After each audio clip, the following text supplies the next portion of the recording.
Assalamualaikum warahmatullahi wabarakatuh. Jumpa kembali pada video tutorial e-learning Universitas Semarang. Pada video kali ini saya akan membahas poin-poin penting yang harus kita lakukan di dalam melakukan setup e-learning Universitas Semarang. Ada 8 poin penting yang paling tidak harus kita lakukan. Yang pertama adalah siapkan RPS ataupun kontrak kuliah, kemudian baru login, kemudian melakukan edit course, kemudian melakukan tambah activity. Setelah itu kita siap untuk mengajar ataupun diskusi. Setelah itu kita bisa melakukan cek quiz ataupun tugas yang diberikan, penilaian baik activity completion ataupun penilaian gradebook.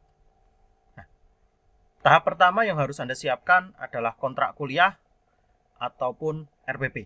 Nah, kontrak kuliah ataupun RPP ini berfungsi untuk kita sebagai bahan di dalam mengisi e-learning kita. Contoh, berarti tahap kedua, setelah kita menyiapkan RPP-nya, kita bisa login. Silakan Anda bisa login menggunakan akun yang sudah diberikan oleh PD USM.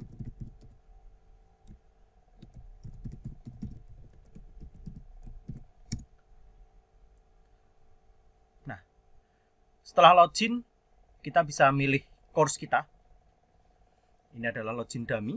Kalau untuk dosen berarti kita bisa login menggunakan akun yang sudah diberikan. Contoh berarti di sini adalah kalau saya masukkan login dosen.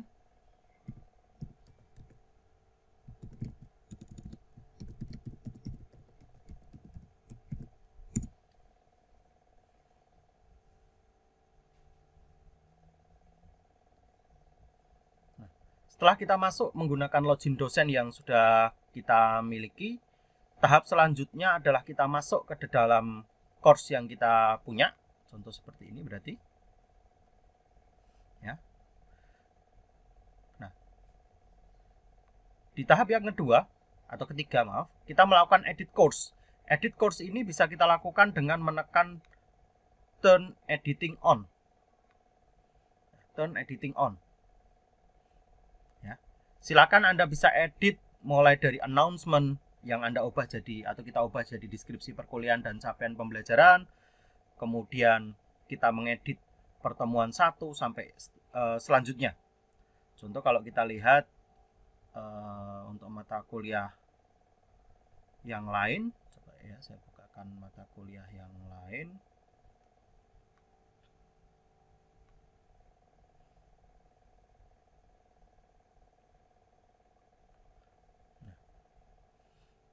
Jadi tahapan selanjutnya tadi ya, Anda tinggal tahapan ketiga, turn editing on. Kemudian Anda ganti announcement menjadi capaian pembelajaran dan deskripsi mata kuliah. Topik 1 menjadi pertemuan 1, 2, dan seterusnya.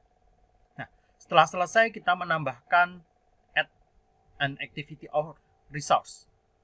Ini ya, poin keempat, Anda menambahkan activity ataupun resource yang kemungkinan nanti jadinya kurang lebih seperti ini. Ada pertemuan kuliah, diskusi, kontrak kuliah, dan lain sebagainya.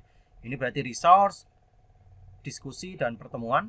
Nah, semua ini adalah activity yang wajib diberikan pada setiap pertemuan. Jadi setiap pertemuan wajib harus ada activity-nya. Entah itu pertemuan live streaming menggunakan aplikasi ataupun activity Big Blue Button, Jitsi, Zoom, ataupun yang lainnya. Kemudian kita juga bisa menambahkan resource mata kuliah. Kemudian yang tidak kalah penting, wajib di setiap pertemuan kita memberikan activity berupa forum untuk diskusi dan tanya jawab mahasiswa. Ya, jadi kita tambahkan melalui menu ini, add an activity resource. Yang wajib di setiap pertemuan harus ada diskusinya. Kita bisa variasi mulai apakah pertemuan nanti, apakah kita live streaming menggunakan Big Blue Button ataupun Jitsi ataupun Zoom atau yang lainnya menggunakan fitur URL ini, ataukah Bapak Ibu mau menggunakan tugas ataupun kuis ataupun berbagi file. Nah, setelah selesai melakukan setting semua mata kuliah tersebut, maka kita tinggal melakukan proses pembelajaran. Proses pembelajaran ini bisa kita lakukan dengan cara video conference atau live video, live perkuliahan menggunakan aplikasi Big Blue Button yang sudah kita sediakan, ataupun Jitsi yang sudah kita sediakan, ataupun Zoom yang sudah kita sediakan, ataupun melalui forum diskusi tanya jawab. Topik tanya jawab seyogianya Bapak Ibu mempersiapkan untuk mahasiswa agar mahasiswa juga aktif di dalam perkuliahan. Jadi ini yang wajib. Nah, selanjutnya setelah selesai maka kita tinggal, tadi siap mengajar sudah, kita cek kuis ataupun tugas yang kita sudah berikan. Ya, jika Bapak Ibu memberikan tugas berupa kuis dan lain sebagainya, contoh di user yang ini yang saya berikan kuis.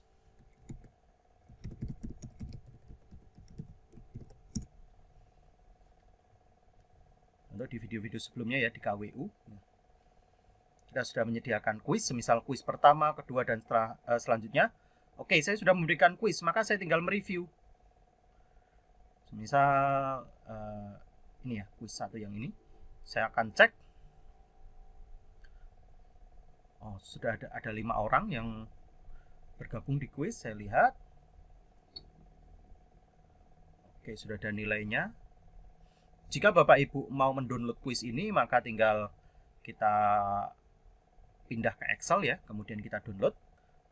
Ataupun kalau model kuis umumnya adalah bersifat otomatis, jadi langsung ada nilainya.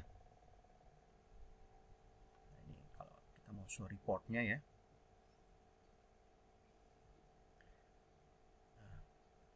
Kita mau lihat kerjaan dari Pak Ferry semisal. Review item. Kita bisa nge-review. Oh, tugasnya seperti ini, bla bla bla bla dan seterusnya ya. Kita bisa review tugasnya. Nah, setelah ini semua selesai, maka kita tinggal melakukan penilaian dari segi keaktifan. Penilaian dari segi keaktifan bisa kita lihat pada menu report, kemudian activity completion. Pada tahap ini kita bisa melihat seluruh aktivitas mahasiswa di dalam mengikuti activity ataupun mengerjakan resource ataupun tugas yang sudah kita berikan.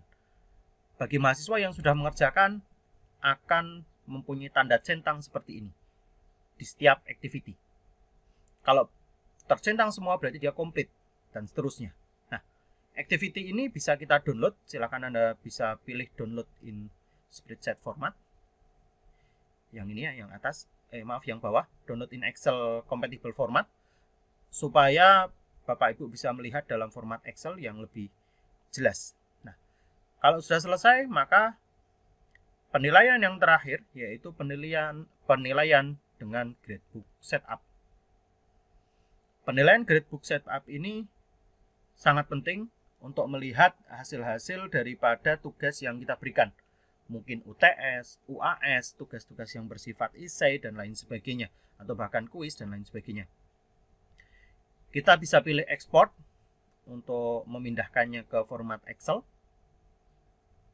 Kemudian kita pilih Excel spreadsheet. Nah, kita tinggal pilih tugas mana yang mau kita download, apakah semuanya atau sebagian yang ingin kita download. Kemudian kita klik button download. Nah, inilah beberapa hal penting yang harus kita lakukan di dalam e-learning. Mulai dari awal pembuatan course, kemudian memandu perkuliahan, sampai dengan melakukan penilaian perkuliahan. Untuk detail setiap tahapan tadi Anda bisa lihat pada video-video saya sebelumnya. Terima kasih, selamat belajar. Assalamualaikum warahmatullahi wabarakatuh.